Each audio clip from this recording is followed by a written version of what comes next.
So hello guys, in this video I will show you where you guys can see all of your extensions on Zoho CRM. So for that you will need to open any web browser on your computer and then search Zoho CRM. Now select the first website that will arrive. Log into your account right here, and after that select this profile icon right here. Now select this Access Zoho CRM option. And you guys can see this shop like icon right here beside settings icon. Now select this shop like icon and you can see this section of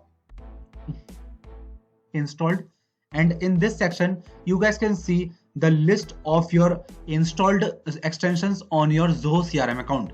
So right here you guys can see all of your extensions of your Zoho CRM account. So that's how you guys do it, and that's it for the video guys. If you find this video helpful, then make sure to share it with your friends and also subscribe to our channel for more such videos.